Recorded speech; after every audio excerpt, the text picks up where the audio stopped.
The sky darkens over the coast, but this isn't just a storm. This is a warning. From the deepest, blackest trenches of the ocean, something ancient and terrible stirs. An undead presence, a corrupted king, rises from his watery grave.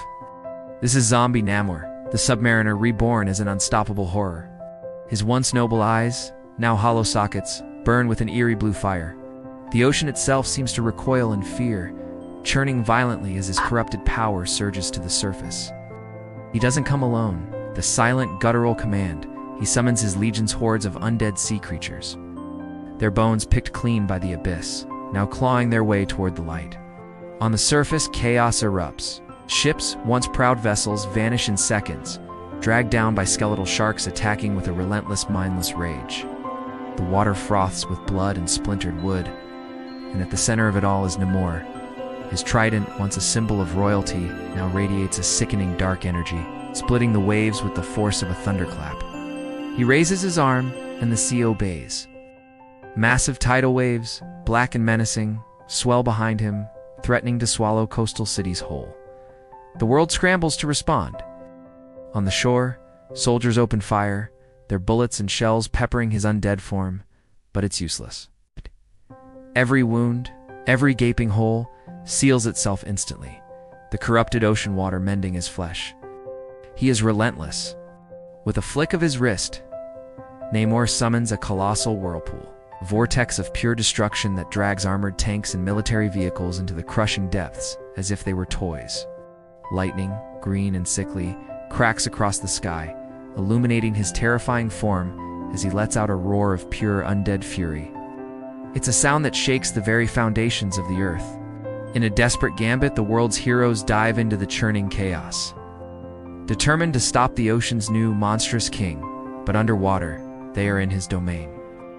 The zombie Namor's speed is unmatched. He's a blur of death and decay, a phantom moving through the currents. He fights with brutal cold precision, his fists crushing reinforced steel and solid stone with effortless ease. The invasion has begun. Coral-encrusted zombies, the drowned sailors of 1,000 shipwrecks, swarm the shores under his command, their numbers endless. Namor himself wades onto land, the water parting before him. He spots a skyscraper, a monument to human defiance, and with a single, contemptuous strike of his trident, smashes it into rubble. The ocean behind him begins to glow with an unnatural, necrotic green as the corruption spreads, poisoning the very water that gives life. But his power summons more than just waves. At his side, a giant undead kraken rises from the depths, its massive tentacles shaking the entire coastline, ready to tear the city apart. Explosions ripple across the sea as humanity unleashes its most powerful weapons. Namor simply walks through the fire and shrapnel, untouched, his face a mask of cold, emotionless hunger. He emits a pulse of dark magic, a shockwave of pure necrotic energy that shatters defenses and topples walls for miles.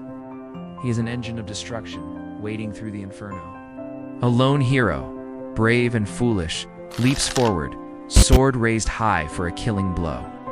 In a flash, Namor's hand shoots out, catching the enchanted blade mid-strike without even flinching. With every life the ocean consumes, with every soul dragged beneath the waves, his strength multiplies. The city is falling. Buildings collapse as the undead flood the streets, an unstoppable tide of bone and rotting flesh.